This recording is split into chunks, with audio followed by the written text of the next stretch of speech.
food, it seems like all the unhealthy stuff is completely delicious. I'm talking from pizza to Pringles to pizza flavored Pringles, Reese's peanut butter cups, Kit Kats, Snickers bar, whatever it might be.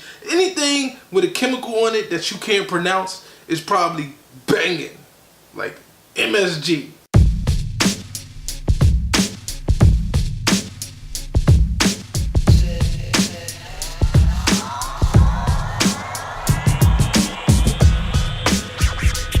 As delicious as these foods are, they get in the way of our fitness journeys. They get in the way of our health. They get in the way, they raise our cholesterol. They raise our blood pressures. You know, it's just in the way. Now some of us are in total control. We can eat a cookie here, a cupcake there, it's nothing, right? We're not tempted to eat these things. We indulge whenever we feel like it. You know, we in control. And then there's the other people who I would say I have been in the past, and that's the ones who just can't resist that Reese's peanut butter cup at the register. So how do we take control? How do we overcome these irresistible urges to grab a pint of ice cream and devour it in one sitting? And that's like 900 calories, by the way. I'm just saying. One pint, Ben & Jerry's, 900 calories. Bad. Let me offer my perspective on this. The driving force behind these irresistible urges is this thing called paradigms. You know, and what a paradigm is, it's like habitual thoughts that are driven by your subconscious. So it's a thought pattern. It's a way your brain is making certain connections, and it's doing it without you being consciously aware. Let me give you an example of a paradigm that I have. I wake up in the morning and I have a cup of coffee every morning, straight to the coffee. I mean, the moment I open my eyes, I'm in the kitchen, I'm turning the pot on. I mean, I don't even wipe the crust out, and I'm already making a cup of coffee. Now, back in the day, I would wake up, I'd take a shower, brush my teeth, I'd do all that before I fry an egg, before I have a cup of coffee. I would do all these different things, all these different steps I would take to get to that cup of coffee. But now it's wake coffee. There's no steps in between. That is considered a paradigm of mine because there's really no process. It's become habitual. There's no thought behind it. It's autopilot. Let me give you an example that you might be able to identify with. Driving. You had to learn how to drive at some point, right? And when you were learning how to drive, you were very conscious of what you were doing. Right hand, left hand, the 9 and the 3, the foot pedal goes here, Kurt, use your right foot, not your left foot. You know, you were reading every single sign, you were paying attention to the lights, you wasn't gonna run a yellow at all. And now look at you. Now you can drive while texting your mom about some peach cobbler you just had, and talking to your friend who's sitting next to you, and also reciting a song in your head that Lil Wayne just came out with. The point I'm trying to make is that there's no conscious effort made to drive anymore. You really don't.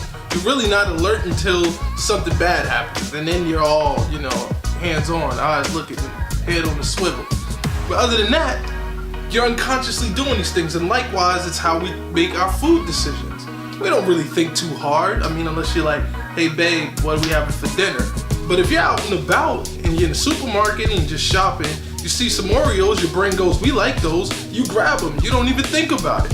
And then you say, oh, I have this problem with cookies. Well, you bought the cookies. You went and you bought it, but because it's a habit and your brain is making all these shortcuts for you to get to those cookies, it's no longer like a process where you're like, cookie equals this, that. It's like, get the cookies.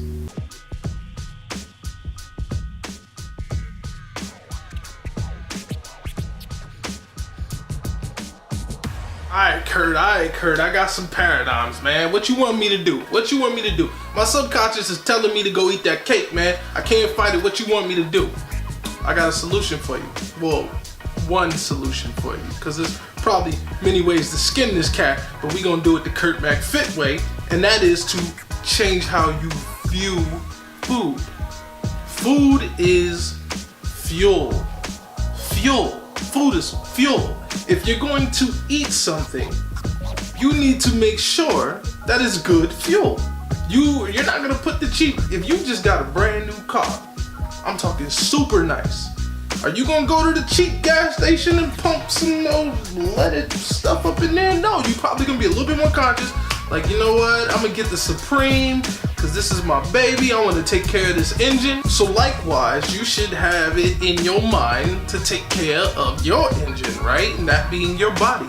Take care of your body, put good fuel in it. Also, food is fuel. So if I'm pumping my tank up, I'm filling my tank up, right? I'm putting 11 gallons in my tank, but I drive my car around the corner.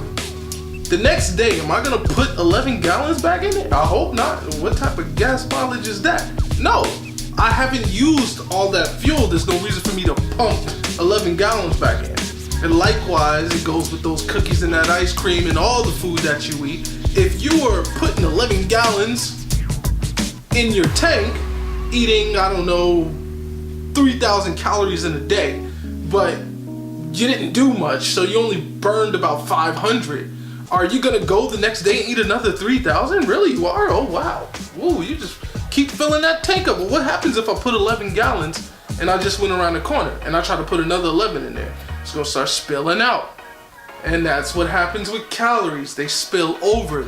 You begin to gain fat. You begin to build bigger body.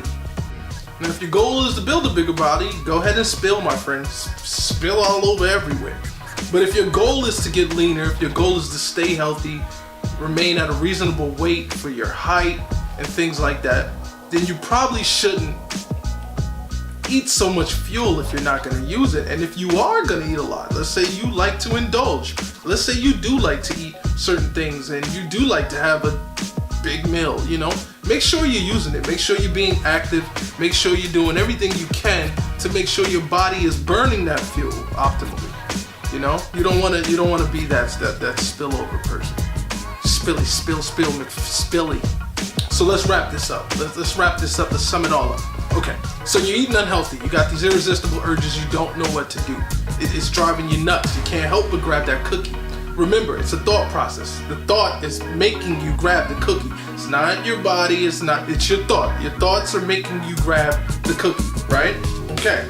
Now, how do you fight that? Well, one, change the way you view the food. Okay, I'm looking at this cookie. Am I gonna use that cookie? Am I gonna burn that fuel? Probably not. So let me leave the cookie alone. I don't need the cookie. Or, you know what? I do want the cookie. Maybe I will burn it. But you know what? That's not good fuel. I might eat this apple instead. That's probably better. That's probably supreme gas.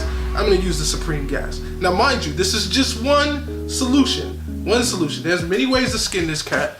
And there are also other reasons why you might be craving certain things. I know there's certain medical things like diabetes, you get sugar cravings, you know, things like that, but we're not talking about that.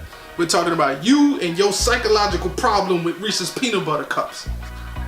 And I think maybe I got a problem with it because I done mentioned Reese's peanut butter cups like 100 times. At least I feel like I have.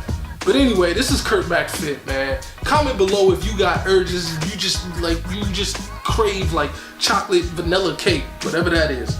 And just comment below, let me know what craving you might have, because, you know, I need to get inspired. You know, it's about to be my cheat day, so definitely want some inspiration instead of just getting Reese's peanut butter cups. Dang it, there I go again. Yeah, anyway, like, comment, subscribe. This is Kurt McFit Life Sculpt. We are more than a few pounds down. We are more than a few pounds of muscle. We are healthier. We are stronger. We're smarter. We're better than we were yesterday. Fit mind, fit body. It's Kurt McFit. I'm out.